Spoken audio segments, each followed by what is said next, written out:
22-এ আমার দলের প্রোগ্রাম, সর্বধর্মের মানুষকে নিয়ে সংহতি মিছিল। প্রথমে আমি কালী মন্দির যাব, তারপর হাজরা থেকে পার্ক সার্কাস মিছিল। ব্লকে ব্লকে একই মিছিল ঘোষণা মুখ্যমন্ত্রীর। 22শে জানুয়ারি অযোধ্যায় রাম মন্দিরে রামলালার প্রাণ প্রতিষ্ঠা। আর বাংলায় মুখ্যমন্ত্রী 22শে জানুয়ারি সর্বধর্ম সমন্বয়ে রাজ্যের ব্লকে ব্লকে মিছিলের বার্তা দিয়েছেন। সংহতি মিছিল মুখ্যমন্ত্রীর বার্তা। একই দিনে তৃণমূল কংগ্রেসের উদ্যোগে সংহতি মিছিলের ডাক। কি বলেছেন মুখ্যমন্ত্রী তথা তৃণমূল সুপ্রিমো, দেখুন। আমি বারবার বলি, ধর্ম যার যার আপনার, উৎসব কিন্তু সবার। এটা কিন্তু আমার দলের প্রোগ্রাম। 22শে জানুয়ারিও আমি নিজে একটা র্যালি করব। আমি প্রথমে নিজে কালী মন্দিরে যাব, ওটা সবাই যাবে না।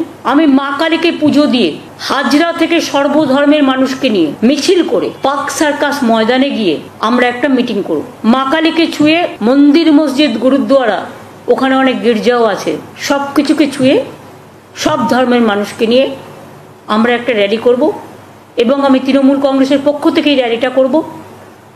যারা শুভানুধ্যায়ী, যারা সাধারণ মানুষ, তারাও আসতে পারেন সংহতি মিছিলে। আর আমি জেলাগুলোকে বলবো, প্রত্যেকটা জেলায় ব্লকে ব্লকে সেদিন 22শে জানুয়ারি বেলা 3টে সম্প্রীতি মিছিল হবে সবাইকে নিয়ে। এটা আমার দলের প্রোগ্রাম। সর্বধর্মের মানুষকে সঙ্গে নিয়ে সংহতি মিছিল 22শে জানুয়ারি মুখ্যমন্ত্রী মমতা বন্দ্যোপাধ্যায়ের আজ ঘোষণা। একদিকে স্কাইওয়াক, দক্ষিণেশ্বরে ভাঙবেন না রক্ত থাকতে, এই বার্তা। 22শে জানুয়ারি মিছিল করবেন। কথা বলবো বিজেপি নেতা সজল ঘোষ রয়েছেন। সজলদা, স্বাগত সিএনএ। সজলদা, মুখ্যমন্ত্রী বলছেন যে 22শে জানুয়ারি যেদিন অযোধ্যায় রামলালার প্রাণ প্রতিষ্ঠা হবে, মুখ্যমন্ত্রী শহর কলকাতায় মিছিল করবেন সর্বধর্ম সমন্বয়ে বার্তা নিয়ে। তার আগে কালী মন্দিরে যাবেন। সজলদা, এই কর্মসূচিকে কিভাবে দেখছেন? ভিন্ন, লজ্জার এবং সাম্প্রদায়িক শক্তিকে উস্কানিমূলক মিছিল।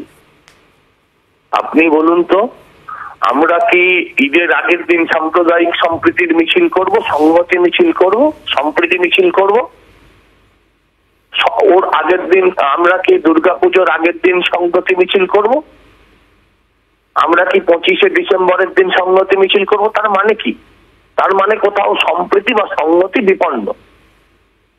আজকে যেদিন রামলালার প্রাণ প্রতিষ্ঠা হবে, শ্রীরামচন্দ্রের যেদিন প্রাণ প্রতিষ্ঠা হবে, সেই পবিত্র দিনে সম্প্রীতি মিছিল মানে কি? মানে তিনি হচ্ছেন সম্প্রীতির বিরুদ্ধে। প্রভু শ্রী রামচন্দ্র হলেন সম্প্রীতির বিরুদ্ধে, তাই তো? ধিক্কার জানাই। এই করে পশ্চিমবঙ্গের মধ্যে উনি সাম্প্রদায়িক আগুন চালিয়েছেন। গুজরাটে সাম্প্রদায়িক দাঙ্গা নেই, তাই গোদরা খুঁজে বার করতে হয়। আর আমরা কিছু খুঁজে পাই না, কারণ 10 বছরে 12 বছরে অন্তত 12টা দাঙ্গা তিনি পশ্চিমবঙ্গে ঘটিয়ে দিয়েছেন। আমার প্রশ্ন হচ্ছে, এটা অত্যন্ত লজ্জাজনক, ঘৃণার, যে পবিত্র শ্রী রামচন্দ্রের প্রাণ প্রতিষ্ঠা সেটা উনি চান না, তাই উনি সেই দিন সাম্প্রদায়িক সম্প্রীতির মিছিল করবেন। কোথা থেকে? টিকিয়াপাড়া থেকে বা ওই হাওড়ার কোনো জায়গা থেকে, ওই চাঁদের উদ্দেশ্যে করবেন, তাদের এলাকা থেকে পার্ক সার্কাস অব্দি।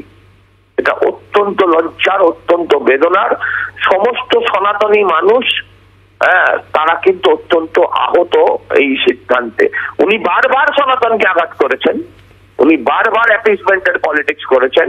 যেদিন উনি মৌলানা মোয়াজ্জেমকে ভাতা দিয়েছেন, সেদিন থেকে পশ্চিমবঙ্গ ভাগ হয়েছে। তারপর উনি বাধ্য হয়ে পুরোহিতদের দিয়েছেন, দুর্গা পুজোয় দিয়েছেন। আর আজকে ভয় হচ্ছে একটাই, যে সনাতনীরা যদি ওনার বিরুদ্ধে চলে যায়। কিন্তু যে কাজগুলো উনি করছেন সেটা অ্যাপিসমেন্ট পলিটিক্স। এইটা আমাদের পশ্চিমবঙ্গকে, এই মিছিলটা অস্থির করে দিতে পারে সেদিন। এতে মানুষের মধ্যে একটা ধারণা তৈরি হচ্ছে যে শ্রীরামচন্দ্র হচ্ছেন সাম্প্রদায়িকতার প্রতীক। লজ্জা, ঘৃণা আর কিছু নেই ওনার জন্য। অনেক ধন্যবাদ। বিজেপি নেতা সজল ঘোষ ছিলেন ফোনে। মুখ্যমন্ত্রী মমতা বন্দ্যোপাধ্যায় 22শে জানুয়ারি সম্প্রীতির মিছিল করবেন। প্রথমে যাবেন কালী মন্দিরে এবং সেখান থেকে সর্বধর্ম সমন্বয়ে সংহতি মিছিলের ডাক।